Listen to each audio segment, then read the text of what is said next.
Okay, so today at multiple sessions we saw the different components of NAS, that we have like an optimizer, that we have a search space, and that we have some performance predictions methods.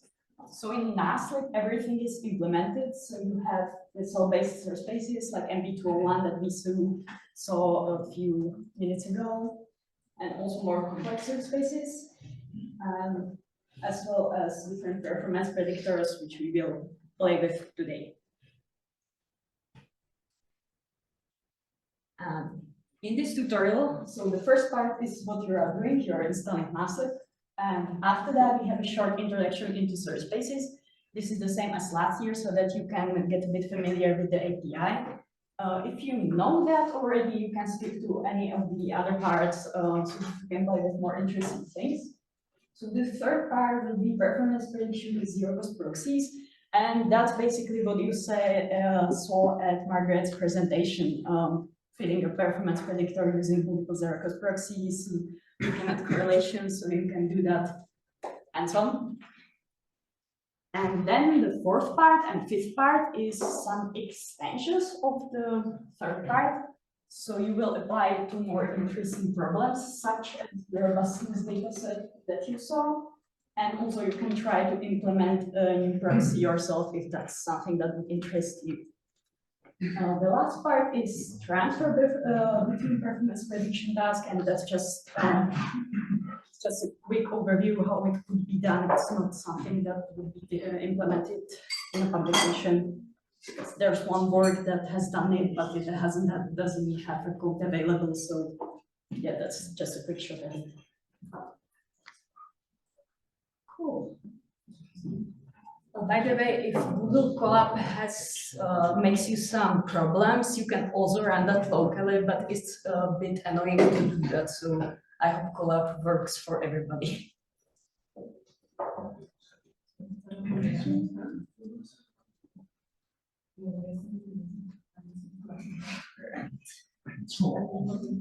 So the first part is search spaces, and here we see the MB201 again. So MB201, just a quick recap, is a cell-based search space that has operations on edges of the graph, and the cells are repeated several times in the big architecture until they produce a final output. For some of the other following tasks, it may be important to talk about the operations.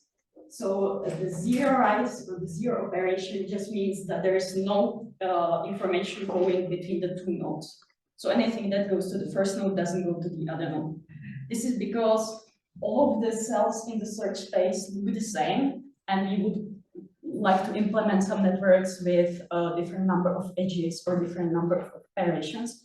So the zero operation is there to enable that. It does cause a bit of problems because then you have a lot of isomorphisms in the search space, so it gets a bit messy. Then you have skip connections, and that's basically the information from one node gets copied to the other node. So it's just identity operation. And then you have the true convolutions types, 1 by 1 and 3 by 3, and then lastly 3 by 3 average pooling. And that's it. It's a really simply a search space, so it's easy to analyze.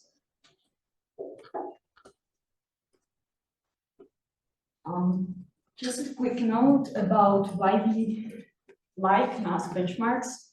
It makes everything faster.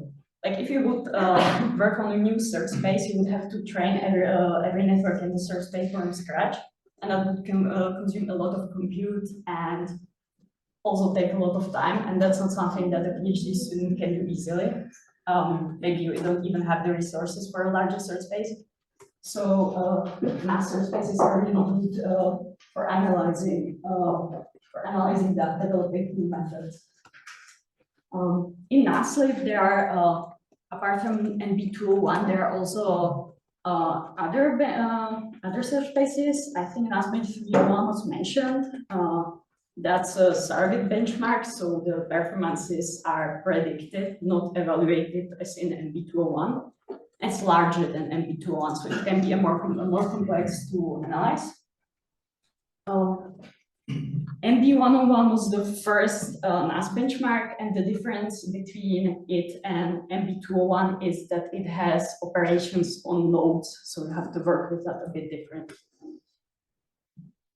And lastly, the TransNAS Bench 101, that's a neat search space because it has the same architecture as MB201, except it doesn't have every tooling. It's evaluated on different vision tasks, for example, identifying a scene in a room, like a photography of a room, or some even more challenging ones. So it's nice that, I mean, everything is, often everything is done on CIFAR. If you have TransNAS Bench 101, it's not done only on CIFAR anymore. Okay, so I start talking about the NASlib API. So in NASlib, you can just import the MB201 search space. And when you instantiate it, it's not an architecture yet. It represents the whole search space. So after that, you can, for example, sample a random architecture, and then it's some architecture from the search space, which you can then conveniently convert to a PyTorch model. So if you call graph parse, it's an architecture that you can train or use it to evaluate it on something. Yeah. You also hear that the graph get hash is convenient because you can then easily you can use it to hash in some dictionary, for example. But here you can also see what's actually inside. This will be described somewhere below, but for example, the first one is between nodes 1 and 2, there's operation with the index 1. So you can also interpret what architecture was loaded. This will be more further in the notebook. Great, and here you can see that how you can run the sample network on some random input. First, just like standard PyTorch. Great. One important thing when doing NAS is that there are several ways how to represent architectures, and different publications use different encodings.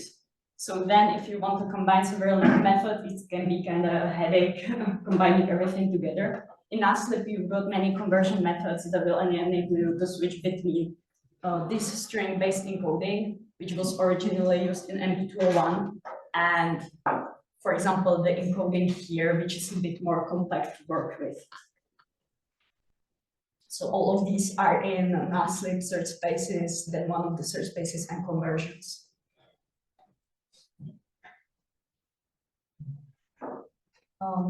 Another convenient thing, but this was more important for the black box optimization, is that you can directly mutate the sample architectures. So if you run a search, you sample architecture, and you want to go to another architecture, you can mutate that, and it's sample as it is. So here, the first graph was slightly mutating, but just changing one index into another architecture, and you can continue with the search. Great. And these two cells are very important. I commented out some of this because like the Google Colab has some limited RAM memory, so I didn't load all of them. But if you would like to play with any of the benchmarks, just uncomment it.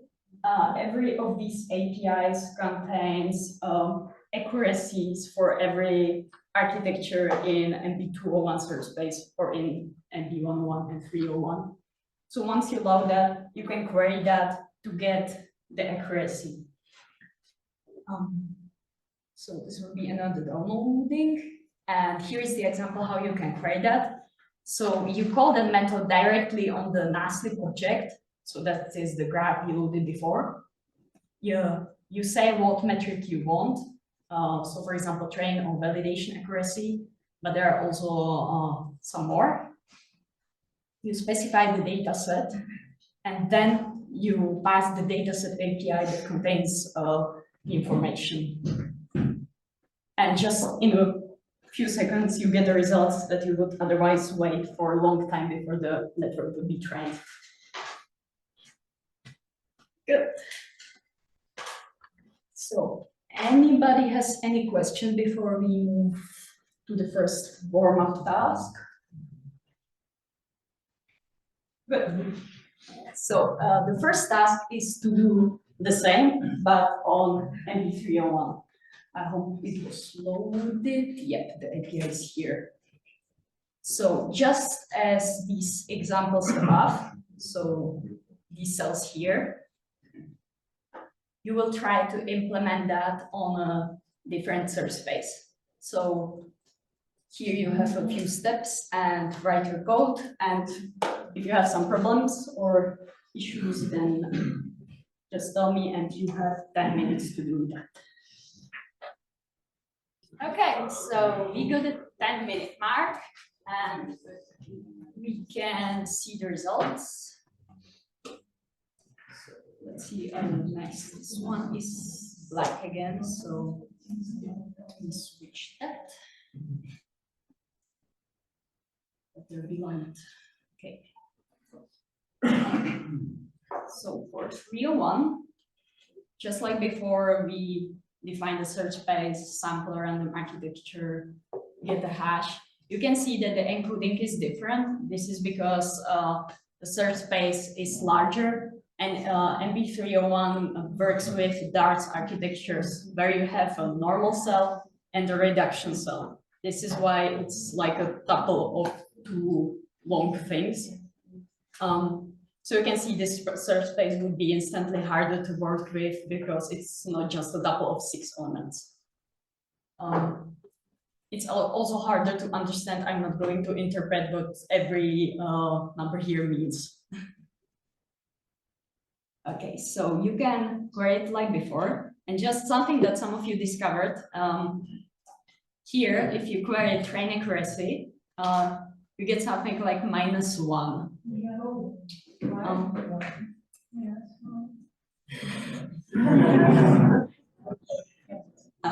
So the reason is, as was said before, I think, NASlib 301 is a surrogate benchmark. So it was the training accuracy was evaluated only for some, I don't know, I think it was 10,000 or something like the models, but not for the whole large search space. So for some 10,000 models, we have both train accuracy and validation accuracy. But for the rest of the search space, we can only predict the validation accuracy. So therefore, it returns -1 because the value is not defined. Right. Do you have any idea why one wouldn't have done the same trick for train accuracy and basically do surrogate while it's predicting train accuracy if they're available? I think you could, but I don't think you are interested in training accuracy because you want to see how it like generalizes for the other. So it's probably superfluous to have it there. So you could ask Julian when he's back from picking up the poster because I think he's now of NB301. Oh, so you can Okay, so if there are no more questions, we can move on. And this is a picture that we've seen today for at least one time, maybe two. So I have one question. The thing is, I run it once and the mutation did not change. It's normal. I run it the second time and then it did mutate. But the first time I ran it, it didn't. My guess is that you were lucky, but I don't know. It usually mutates just without problems, so I don't know. Okay. So I think we saw the NAS process before, so I'm just gonna shortly go over that. Search strategy that is something that you would do in the previous hands-on, and performance estimation is what we do now. So instead of evaluating all of the networks over and over for every sample during the search, we fit a performance predictor to estimate the performance for us. We want to do that because it saves energy and time. Yeah. And here we will work on what Margaret was presenting. We will first fit an XGBoost on a simple architecture encoding just to get into the API. Then we will add zero-cost proxies as features to the XGBoost to enhance the information. And then even though zero-cost proxies can be seen as zero-cost is compared to the full network training. But for one architecture, it's still something like 2 seconds. And if you sample 100 architectures, it's 200 seconds. And so we would still, during the hands-on, wait for some time. So here we can see the advantage that if somebody has pre-computed the scores for us, it gets even faster and better. And that's what we'll do in the part. By the way, this part will be more like I'll be talking about a lot of things and showing the cells. And then there will be a lot of the tasks below. So if you already want to do some tasks, you can just skip ahead. Okay. Here are just some utility methods to sample architectures from the data set. So right now I want to sample 100 training networks and 100 test architectures. Usually you would want to have many more test architectures to get better estimations of the correlations. But here it would take us too much time to encode, and so I just shorten it down. This search space, this is the same as before the graph, like the NASlib object, and it also has a good method, get architecture iterator, that gets the dataset API, and that will return you all the architectures from the search space. So if you want to examine the whole search space all at once, you will want to use this. Yeah, and I will get the training accuracy for every one of them, and I should have done validation accuracy, yay. Okay, this is quite a mistake, but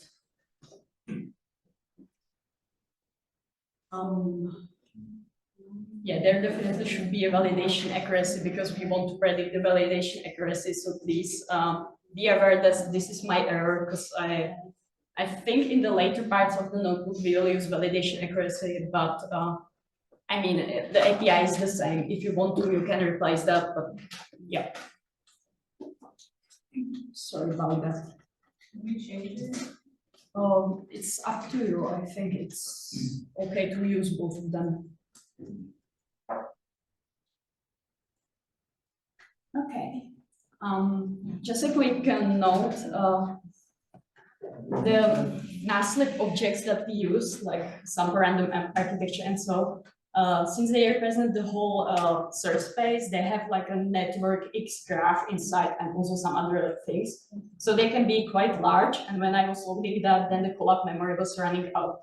So in this worksheet, I'm working with the tuple representation that we saw. And then when we need some encoding, I convert it back to NASlib and then get the encoding. So this function, when you pass the architecture strings, so this is like the 1, 2, and so, I will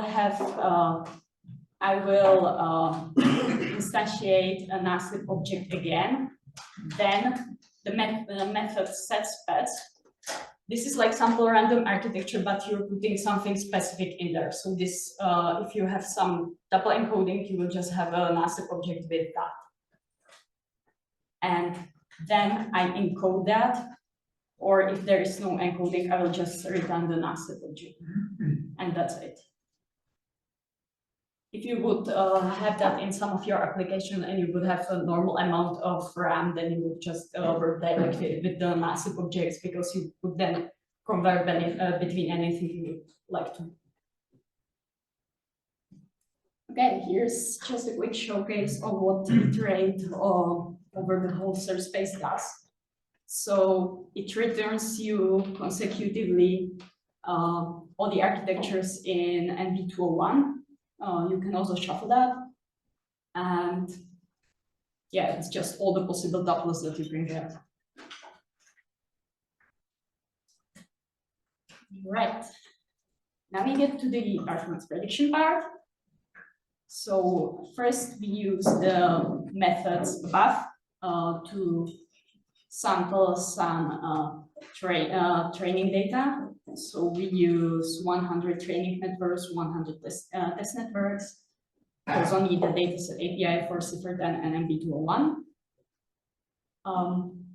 These train hashes just means that we won't have any training networks in the test set, because I pass it to the function in here, so the function won't return any architecture that's already in the train set.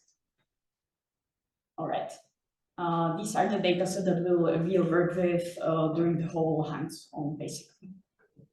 Okay, so we get the architecture encoding and the architecture representation in tuple, and the, unfortunately, training accuracy, validation accuracy for whoever has it right. Right. If we fit a performance predictor, then usually, for example, neural networks will work better with something that's one-hot encoded, because numbers like 4 and so on might screw up the performance. So here we want to encode the architecture, and so instead of this representation, we will get this less compact one, but better to process. Sorry. I just want to understand how masks could work at all. So you're doing one-hot encoding of the architectures. Right? Okay. So the architectures are wildly different. You want to predict something from a new architecture, which will also be one-hot encoded. Yeah, but this has nothing to do with the architectures we previously encoded, right? So, for a simple search space like MB201, all the graphs were the same. I will scroll up here. Since all the graphs are the same, you then have to encode the adjacency metrics. You will just have to encode what operation is what on each edge. So you will have one-hot encoding for one edge, second edge, and so on. And then in Margaret's presentation, you saw that some, for example, convolution on the first position leads to better robustness than convolution on the second position, for example. I don't remember the correct things. So if you have this general one-hot encoding, and the model learns that if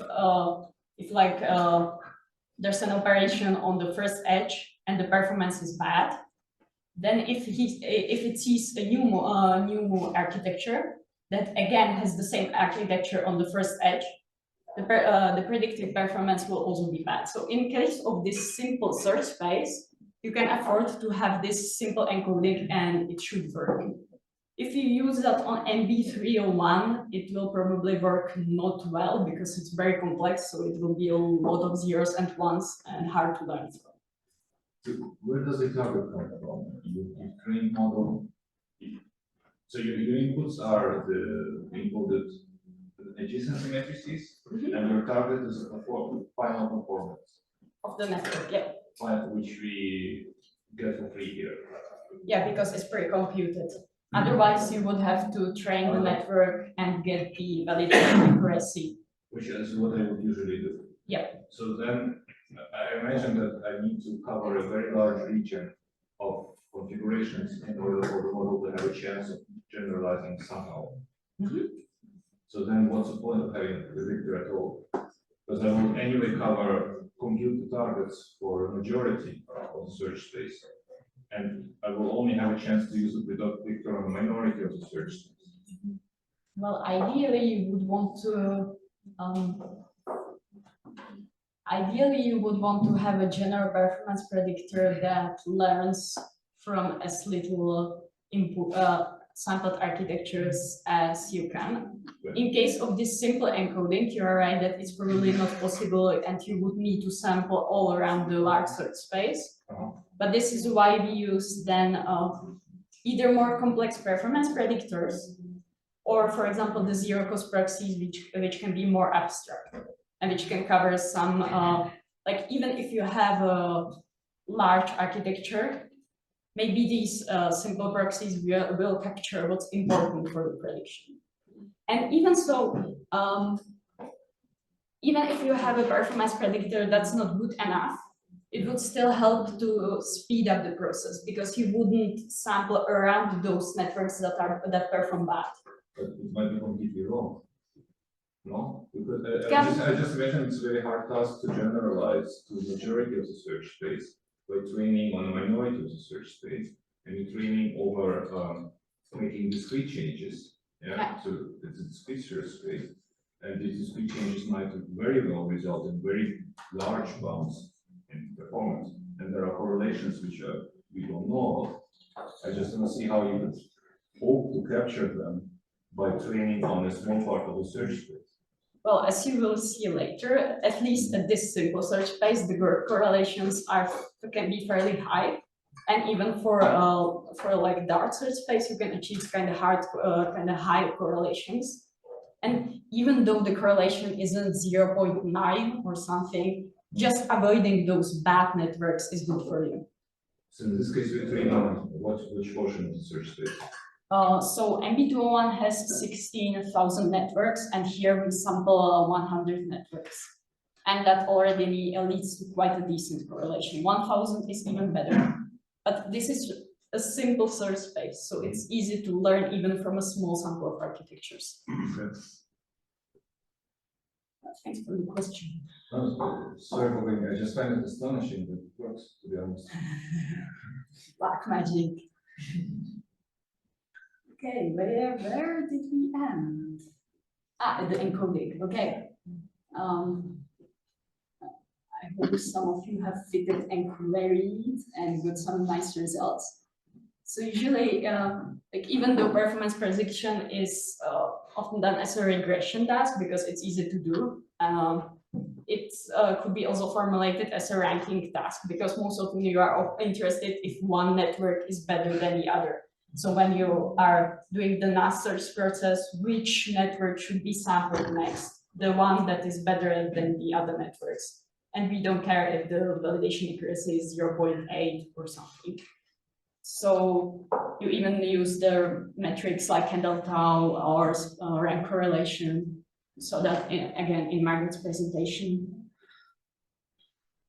Okay. Also not interested in canvas tau, right? You're actually interested in the top K of your architectures you might retrieve. Something like NACG, maybe you would. Yeah, that's true. That's true. Even though when I try to use NDCG, I also saw that it doesn't capture always what I wanted. Yeah, But that's true. NDCG would also be good. But canvas tau can be completely destroyed by wrong predictions, wrong ordering, so that which you're not interested in. Yeah. I would maybe look at like candle style of the top networks, maybe also. Yeah. That would be good. Then it's difficult to compute if you have elements not occurring in your ground truth ranking. Yeah. Well, also another reason why I use candle style is that related work uses candle tau. So then when I want to compare with them, I will use that. But there sure are better metrics to do that. Yeah.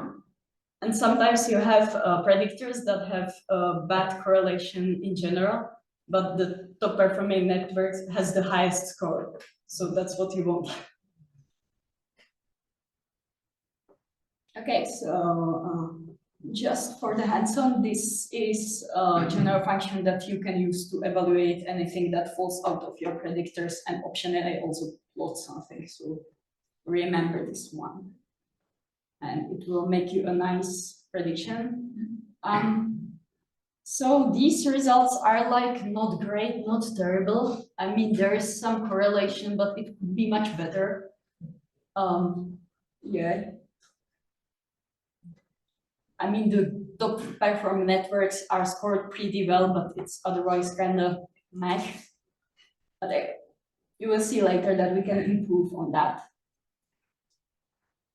Namely, using zero cost proxies. So you've already heard about zero-cost proxies, and these are basically very simple metrics that will give you some score using only one or a few mini batches of data. And the score has been shown to correlate quite nicely with the ground truth.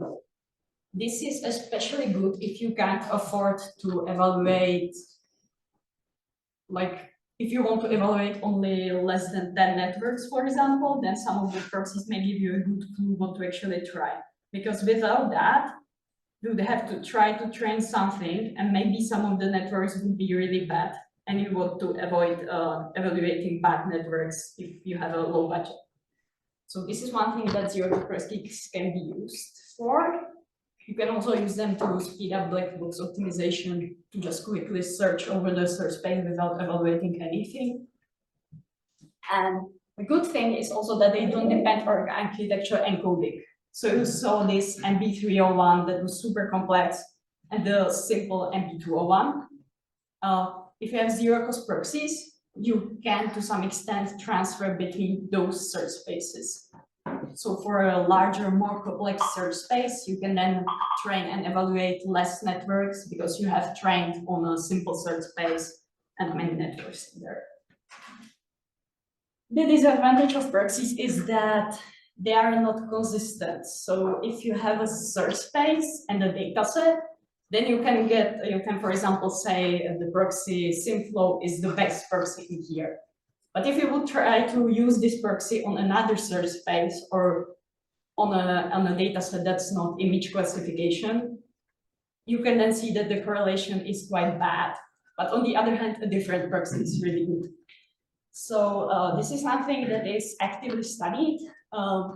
Something that you could try is to combine the proxies somehow, which is then a bit weird because the proxies are just scores, so you would have to normalize them, and there are some issues with that. Or you could also put them into like a general predictor to extract something more general, which we will do. Is it generally true that this will transfer? Because what you measure with these proxies are, it's like how varied your representation is, or how much if your model is something much deeper, then you cannot generalize what you find before. Yeah. Well, like this is quite novel work still. At the AutoML Conf this year, there was a paper that has shown that some transfer is possible. They had some good results, I think. But something, it was still, I think, between like MB301 super and like the evaluation protocol was a bit weird, to be honest. So, so this is, it's still studied. There are some promising results, but nothing conclusive, I think.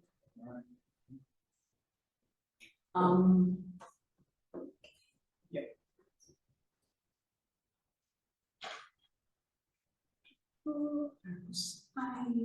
Okay.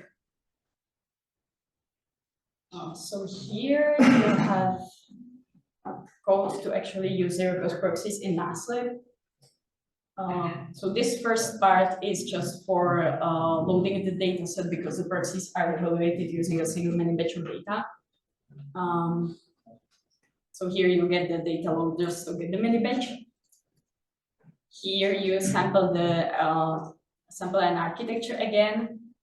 You need to parse the model because the proxies are evaluated using the PyTorch models. And like this, you can query the score of the predictor. And you get some number that's not very interesting if it's only for one network. That gets interesting if it's evaluated for more networks. What does the number mean? Sorry? What does the number mean? Like just like this, we don't know if we evaluate that for the 100 networks that we sampled, we may see some trend in there. So this is just to get familiar with the API. The interesting stuff is further down. Oh, I'm still at the results. Was there a to-do? I hope not. If there was a to-do, I spoiled it. Oh, there wasn't. Nice. Okay, here I evaluated all the available proxies, and yeah, just some explanations. Margaret also already had some. You get some really simple proxies. For example, the number of parameters in the network, which is actually quite a strong baseline. So that's something that speaks against the proxies. But for example, in my work, I saw that Jacob is good nevertheless. So it depends on the context and on the task.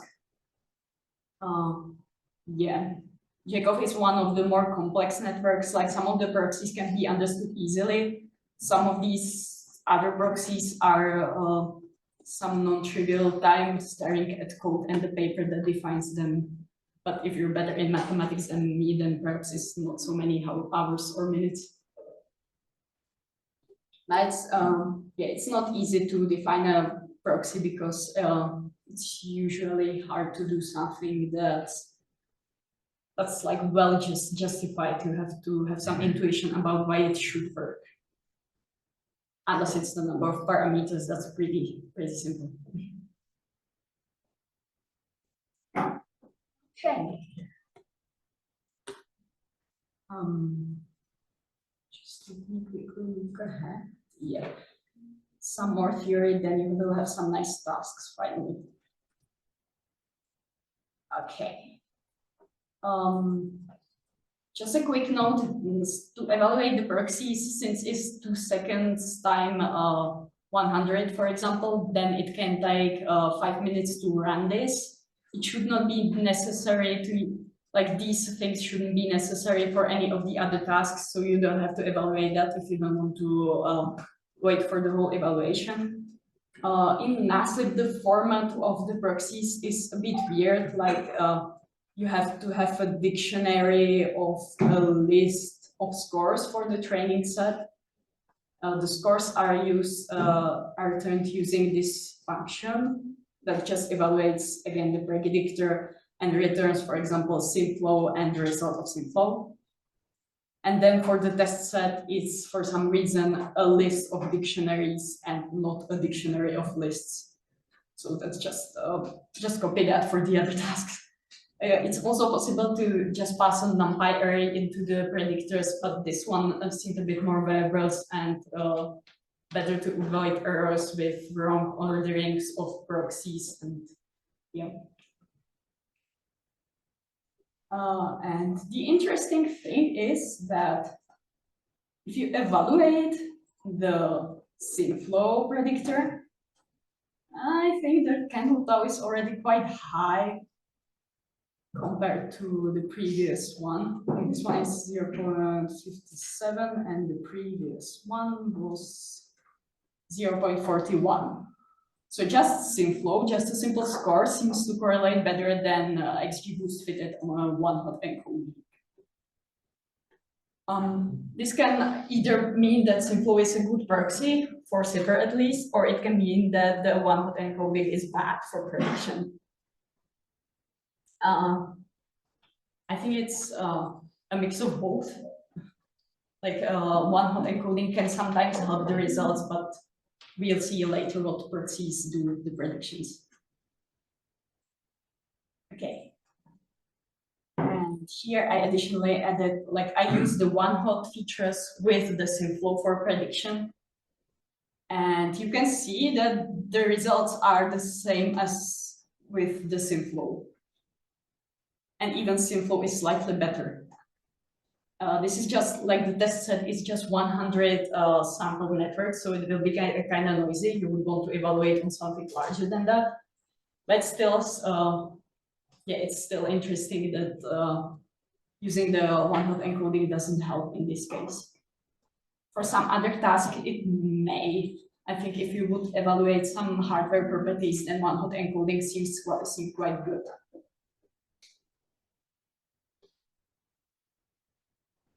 Okay, the last annoying part of me talking and you not doing anything, then it will be just you doing things, is a speed up. So instead of evaluating all those proxies for 5 minutes, this is again pre-computed. So just like before, where you could, for a given architecture, sample its validation accuracy, here, for a given architecture, you can sample all of the zeroth proxies and validation accuracy. So this method gets you the API for NB201 and CIFR10.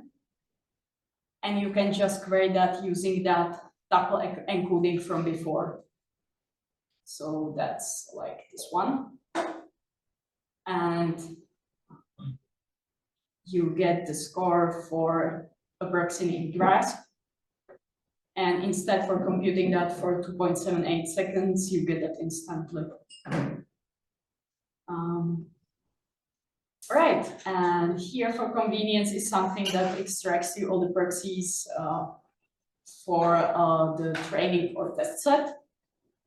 And now it's your turn. So your task is to do the same as before, like the same as I talked about combining XGBoost and the same flow, but you will combine XGBoost and all of the proxies. So you will use this function to query the scores.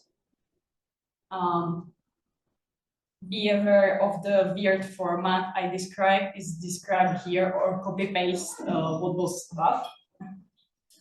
Then you will create the XGBoost model. The function, it's like before, this one sets the proxy scores before calling fit, so don't forget that. And then fit, predict, and evaluate and plot the results, just like before. And then you can try different combinations, for example, using only a subset of the proxies, or using only the proxies and not the one with features. Or if just one experiment is enough for you, you can analyze the network. So that's what Margaret again did. You can look at what networks had the biggest robustness, and she saw some motifs. What we can do is that we load all of the proxies and see what networks have the highest sample values and try to explain why, what, for example, does flow or what does params. So here you use the zero-cost API to get all the network tuple encodings and scores of some proxy you choose. And then you sort the encodings by the score and look at what you see. All right, how many minutes is that? 10 minutes could be 15 if 10 minutes is not enough. Right, if you have some questions, just wait. All right. So I would suggest to move forward. So I will just skip the results because we are running out of time. And yeah, for the performance prediction, it's just like before. If you are not finished with that yet, I can just send you the results, so you can maybe do that after the hands-on. And if you have the same results as me, then you can see that the results have improved when you use all the proxies. Interesting is that one-hot encoding does not seem to help, but as I said, for some other tasks, one-hot encoding may make the results better. And also what I looked at, but that I didn't include because there's like a weird encoding of feature importances in XGBoost, is that here the most important proxy was Jacob, which like Jacob tends to be good across many tasks. And the second best would be something like NASlib or Synflow. Like Jacob seems to be really the key, and the other features seems to just make the results better. So if you want to like analyze what the features do, this is also something that you want to look at. Great. Did anybody do the task 2B and has something interesting to share? Okay, so here I looked at SynFlow and I looked at networks with the best SynFlow score. And what you can see is that there's like a lot of tools which are convolutions 3x3. And here you have, this is like the skip connections from the input to the output node. And the operations are slowly changing. And then there are some theories. So when you look at it, you can see that just a lot of the more convolutions 3x3, the higher the SynFlow score can be. What that tells us about the SynFlow score? Something in practice, if there is a problem that wants to have a lot of convolutions, then SynFlow will probably be a good proxy for that. But that's just a quick intuition, because further down it may be more diverse what networks have a higher score and what which don't. Okay, we have only 10 minutes left, so that's 15 because we started 5 minutes later. So I will maybe introduce quickly all of the tasks, and you can just choose one of them that you find the most interesting. The first one will be applying, like using the performance predictor on the robustness task that you saw in the previous talk. So this task is essentially the same as the task 2A. You just have to connect the two APIs. The second task is to implement a new proxy if you want. So there will be a code that shows you how to add a new proxy into NASlib, and you can play with that a bit. So this one is a bit, not to say tricky, but it can be interesting to do because yeah, doing a proxy is hard, but you can try something really simple. And the other one, something really simple that probably won't work, so it's kind of a funny task, right? And the last one is transfer to other datasets and source spaces. This one probably would take a lot of time to do, so maybe just, yeah, if you want to do that after the hands-on, maybe. So to quickly go through that, the first one is the robustness dataset, and here you first download the dataset and you get their API. Here you can see the different adversarial tasks that you saw at the talk. You get the different epsilons that you saw there, and you can get that for an architecture, but these architectures are encoded using the string encoding. So you first have to convert that back. So here I do an encoding that, given a NASlib tuple encoding, will give you the correct score for the given task. And this is how you can query that. And I'm at the results where I shouldn't. Okay, so your task here is to do the same but on robustness. You can choose just like a task that you saw in the presentation, for example, one of the harder ones or the easiest ones, then try different epsilon values, or you can just look at one task and all the epsilon values and just evaluate as before. Okay, the other task you can choose is to write your own proxy. And here I just try to implement a simple proxy that computes the standard value, standard deviation of a weight of a network. So that would probably be a dumb proxy, but you can play also with the gradients. You can look at proxy code in NASlib to get some intuition about what's done there. This function just computes a mean over all of the convolutions and linear layers in the network. So it aggregates I think it gets you the list of all the layers, and then internally it's a mean is computed. So you can just implement something like this.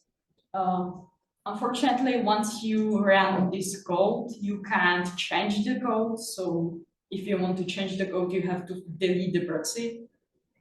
But you can then use it just like before in the zero cost estimator to get the proxy score. All right. And for the transfer, I think I won't go through that to not disturb you from doing the tasks. But if somebody wants to do that, everything is written in there, and I basically implemented an MLP that eats the proxies and optionally the one-hot encoding. And then there's like a quick try at transferring to ImageNet. You can try to transfer to, for example, MP301, but this one will be probably lengthy to do, so it's up to you. Okay. So have fun, and in the remaining 10 minutes, you can try doing something interesting. All right, because we are running out of time, I think. I'll just quickly go through what we have. And like really quickly. So here the interesting thing is that predicting it seems to be harder than standard accuracy. So this is the result when using all the proxies, and the tau is pretty low. Even though it looks somehow a bit better than the previous plots. And the interesting thing is that here, NASlib, that's like NAS without training, which was, I believe, the first zero-cost proxy in NAS, is the most important and not Jacob as before. Like the proxy is something I didn't do. And yeah, then if somebody is interested, I can send you the transfer, but basically during the transfer, I trained, first I trained on 100 cipher models, then I trained on 20 ImageNet models. And when you do that from scratch, the results are slightly worse than if you do the transfer. Again, the transfer is quite recent work, so it's a question how well it transfers across very different search spaces. But in general, transfer in NAS is hard because if the search space is different too much, you can't really do that. Also, the training pipelines can be different. So zero-cost proxies can be one thing that enables you to do it, like at least do it before, because otherwise you are not able to do it at all. All right. Does anybody have anything interesting to share, maybe, or a last question? I have a question. Okay, this is great for C510, but then how can I take this, let's say, scores and apply it to this architecture and apply it to my data set? I mean, here we didn't compute the scores because it's 2-second per architecture, which would still take too much time from the hands-on. But for you, if you have, for example, 1,000 architectures and you have your data set, then you will just run it for a few hours, get the new zero-cost proxy score, because most of the proxies depend on data. And then you can try to use them to score your architectures or fit a performance predictor like you would be here. Like the query API is good if you want to study CIFAR10 and MB201 or anything that's in NASlib. There's also some zero-cost proxy scores for JSON bench. But if you want to use them in practice, you will just evaluate them. That's the same as NAS. If you have a new problem, you can't use the benchmarks anymore. You have to run the stuff, evaluate the stuff, train the stuff. But this is convenient because you can do research and develop good methods before you go to the real stuff.